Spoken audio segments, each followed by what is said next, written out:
Hey, how's it going? I'm Dr. Malik Parker, physical therapist and persistent hip and back pain coach. I help people all over the world dealing with these persistent hip and back issues get back to a life without limitation, without relying on any hands-on techniques or treatments, without medication, injections, or any other invasive procedures. Just using movement as medicine and an understanding of your body's pain alarm system and how you can recalibrate this system by creating an optimal routine for your recovery. And today we're covering a very, very important topic, which is if you're dealing with persistent hip pain, could it be coming from your lower back? Especially if you've been dealing with persistent hip pain for a while and doing a lot of hip-focused things and you're only getting short-term relief, the simple answer is yes. There have been studies done on this, and in particular, there was one study that found that 70% of people with hip pain or thigh pain without any lower back pain and didn't believe that their hip or thigh pain could be coming from the lower back actually needed and got better from a lower back centered approach. Now, does this mean that 70% of all people with persistent hip pain need lower back centered exercises?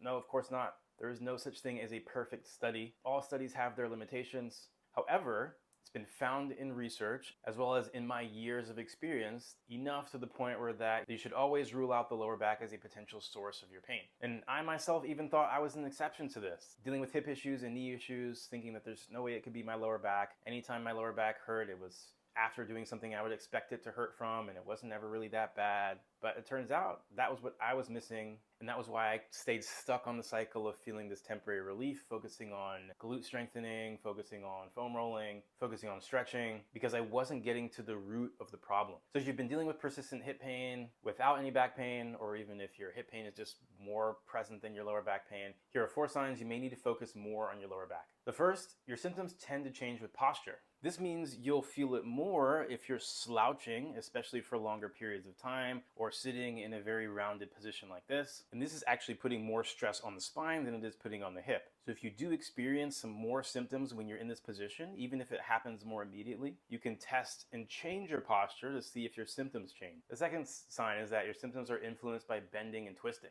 So if you're sitting down, you bend more to one side or to the other side, or twist towards one side or to the other side, and you can feel a change in your symptoms, whether they increase, decrease, move around, then likely your symptoms are coming more from your lower back, because that's what's being moved and stressed compared to your hip. So in terms of bending, commonly bending forward will increase your symptoms more, especially when you're rounding from the lower back, if it's more of a lower back centered problem. The third is even if you don't have pain with moving your spine, if it feels stiff, then that may also be a sign that something there needs to be addressed that could be influencing the hip. And the fourth sign, and probably the most important, is that putting stress on your spine or doing movements that repeatedly stress your spine in one direction or another impact your symptoms, how you feel, or your quality of movement in other areas. And so to test this, one simple thing you can do is set a baseline. So if it feels more uncomfortable when you bend forward, that can be your test. If it feels more uncomfortable when you squat, that can be your test. If it feels more uncomfortable when you're rolling in bed, that can be a test. Anything that's relevant to you and your situation in terms of when you feel your pain more, use that as your baseline.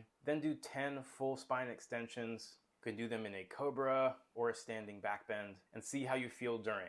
If your symptoms are primarily in your hip, you shouldn't feel anything going on when you're doing full spine extension. If your back is sensitive to that, then there could be something going on there. If you don't feel anything during, if it changes your symptoms afterwards in any way, either positive or negative, or affects that baseline that you set, whether that was bending forward, a squat, then that also suggests that you may need to target your lower back. And so those are the 4 signs that I've found most frequently in the clients that I've worked with, as well as has also been studied in research. If you're experiencing any of those, then you may need to focus more on your lower back. And now, can hip issues cause spine issues and then, in a sense, cause your lower back to be sensitive? Yes, but you always want to target the more central thing first, see if that eliminates the problem. If it doesn't, then you can work on both of them together.